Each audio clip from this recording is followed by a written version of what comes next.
Do you like my E3 videos, sir? Do you want it? Do you want it, sir? Let me know all your thoughts in the comments below. Hello and welcome to another video, and today I'm looking at the Ubisoft E3 press conference, and there's some good stuff, some stuff that I couldn't give two hoots about. And as I talk now, we're pretty much at the end of all the presentations, because even though I thought the Devolver Digital one was still to come, and I'll come on to that later, that's already been. So really all we've got to come after this is the Square Enix one at 2 AM UK time tonight, which, if I get this uploaded and edited and all the rest of it, may just go online in time for that to start. Anyway, let's just get on with what was shown.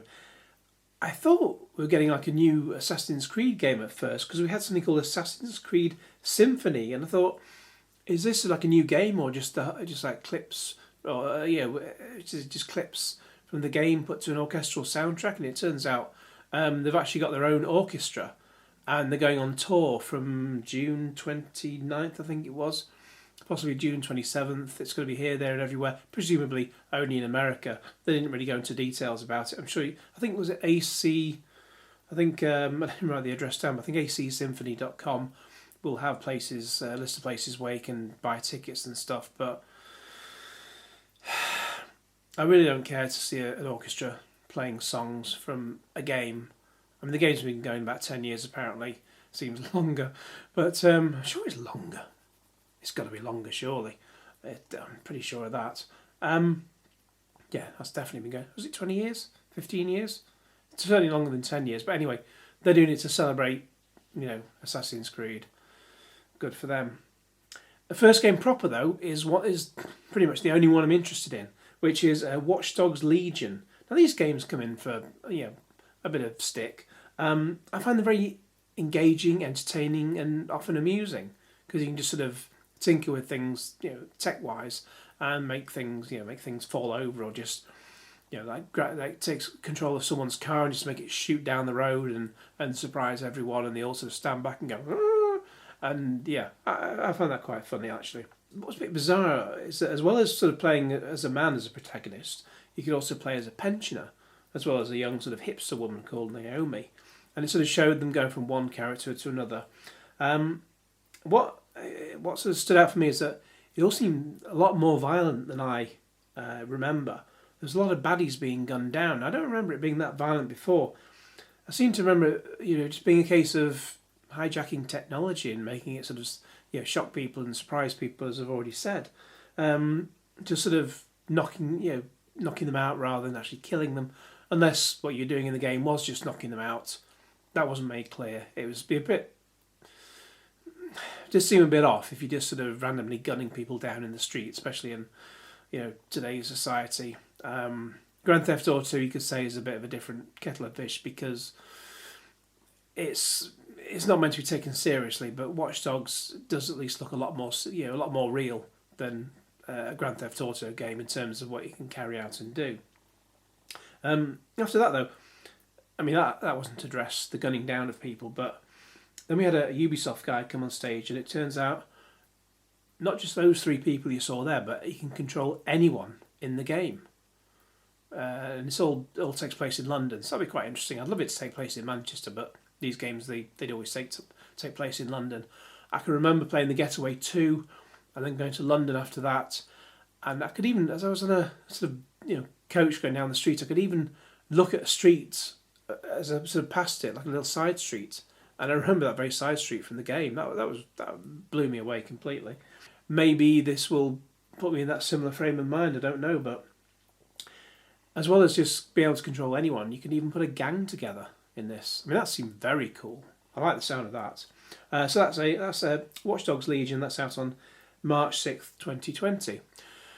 Then I was thrown another curveball after the AC Symphony business, because we had Mythic Quest Raven's Banquet. And a guy called Rob McElveny, an actor apparently. Who? Exactly. I clearly wasn't paying attention. It just looked like some sort of like an RPG role-playing game thing. Or one way sort of playing some sort of, I don't know, sort of Age of Empires tactical game. That's what it looked like. Turns out it's actually a trailer for an Apple TV series. based on a Fate game. Whatever floats your boat. Then we had Cartoon Network's Adventure Time. Even less my thing. Apparently they have 25 million players online, so I'm clearly in the wrong with that. Well, then things started to go downhill even more. Tom Clancy's Ghost Recon Breakpoint. We've had a trailer for that already along the way. Not my thing at all, but the segment was hosted by another actor I've heard of, John Bernthal, who was in Baby Driver. He was sort of briefly in that in a couple of scenes. And because the whole purpose of the whole point of that, so the whole premise even, is that Kevin Spacey's character would do heists with a certain gangs of people, but you'd pretty much change some of the gang from one job to the next, so he'd never use the exact same gang twice. In fact, I remember on the audio commentary, director's commentary from Edgar Wright, he said that when he worked with John Bernthal, he actually had to ask him to come back to Atlanta to reshoot scenes, so he was actually going back and forth a total of 9 times, and he actually apologised for the fact he had to recall him that many times. And I'll tone down what he said that John Bernthal said in response to that, but John Bernthal just basically sort of responded, "Hey man, if this stuff was easy, every a-hole would be doing it." So, kudos to him. He'll go everywhere and he'll do everything. He's, sounds like a great guy. So it was also the only decent thing in Ben Affleck's The Accountant. He plays a sort of bad guy in that. I'll say no more. Terrible film, but he's really good in it. Yeah, it's worth watching for him, just about. It goes on just over 2 hours long, and I think it came out in late 2016, so it's probably due to be on TV soon as I speak. But so watch it, but don't get too excited for it. Anyway, he's all right. But anyway, Breakpoint, don't care. And then at some point, I thought we were going to get a new Terminator game because they played a bit of the theme in the background, and you saw the eyes from the Terminator robots. And then I remembered that Terminator Dark Fate is a character pack expansion for Gears 5 on the Xbox. So how does Terminator fit in here? I'm very confused. Dom. Unless someone can, if you know, then please fill me in the comments below. Then after that, there was more Tom Clancy, a Rainbow Six Siege expansion pack. They had a trailer that made it look like a Bond film. At least that was something.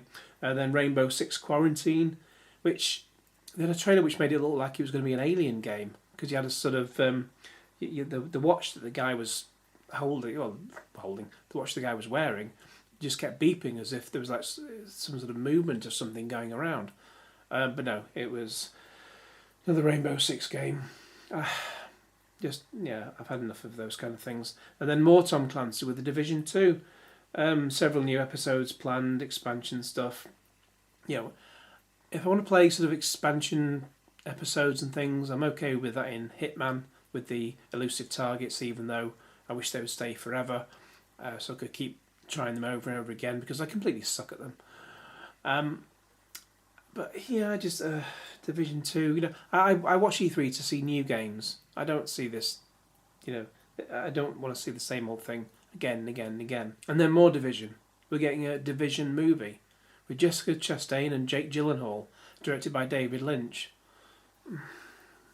Video games based on movies, it rarely works. Maybe they'll make it work. I don't know. Just no. I mean, it's going to be from Netflix, so I don't know. It could work. Yeah, they've got a good caliber there. Jessica Chastain, Jake Gyllenhaal, David Lynch, but video game film, I don't know. And then we had Just Dance 2020. They've been going 10 years. Wow. For Honor, Shadows of the Hitokiri, which is a new time-limited game, which made me think of the elusive targets again. That's available from now until June 27th. They didn't say whether it's free or whether it's something you have to pay for. I did get For Honor, the original one, on the PC on Uplay when it was free one time. I've still never got around to playing it. That says a lot. But if Uplay is your thing, then Uplay Plus is coming. Get ready to spend some money. $15 a month. Yeah, Basically, it's a way to get money out of you to play games before they're released.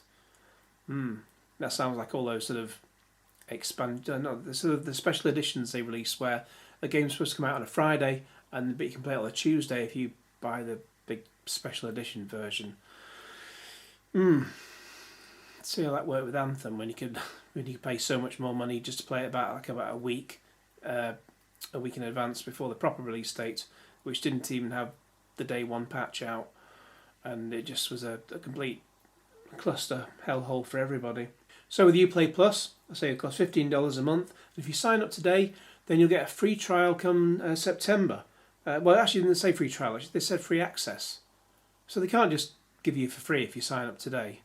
Maybe it is just a free trial. It could be a free 1 month trial. Who knows? I expect it'll be a free 1 month thing anyway when you first start. It'll have over 100 games, including DLC.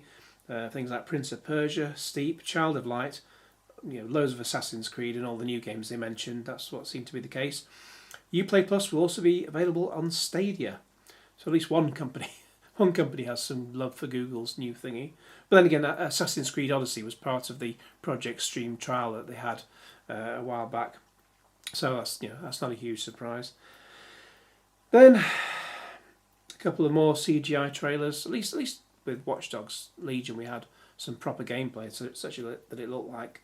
Roller Champions was one of the CGI trailers, clearly inspired by Rollerball. That's available from today. Didn't do anything for me.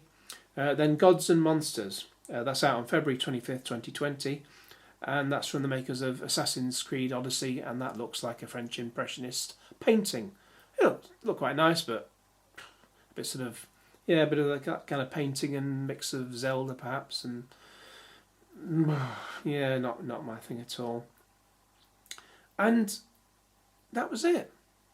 That was it for Ubisoft. So one game I'm looking forward to, that's the Watch Dogs Legion. That's out on March 6th, 2020. Until then, I've got 9 months of sitting on my hands, waiting for that to come out. So say E3 is coming to a close soon. Square Enix still to come at 2 AM tonight. Devolver Digital, I was led to believe that was coming tonight at 4 AM, and it turns out it was actually on last night at 3 AM. But, at least they do it shorter and better than anyone else. So when I caught up on it earlier on today, it didn't take too long. It was about sort of 20-25 minutes presentation. What I plan to do is, after the Square Enix one has been on, I'll do highlights for both of them all in one video rather than do two separate videos. Because I do want to mention Devolver because they do have a lot of interesting stuff on there. And Square Enix, is a given anyway. But for whatever else is out there, I saw bits of the PC gaming show earlier on today, but it's very overlong and bitty and didn't really do an awful lot for me. I haven't seen much of the Upload VR presentation. I do love VR games, but I just haven't had time to watch it and make a vlog about it, and obviously I'd have to watch it before I make a vlog about it, so that would, it's not going to happen, but it's out there, check it out. Then there's also the Nintendo Direct, which is due at 5 PM UK time on Tuesday. Not my bag really, so I'm not likely to make a video on that because most first party Nintendo games are not really my bag. But I was kind of interested in getting a Switch at one point when I saw games like LA Noire coming out, because I thought, well, I'm going to be getting loads and loads of third-party games coming out on it. That'd be interesting. But there's not really been anything coming out for it.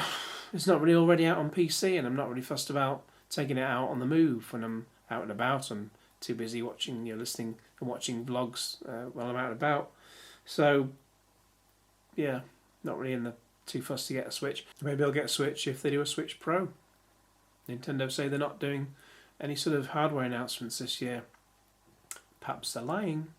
You never know. Okay, thanks very much for watching. Please like this video and share it with your friends, and subscribe if you haven't already, and click on the little bell to get all the notifications, and cue Genesis.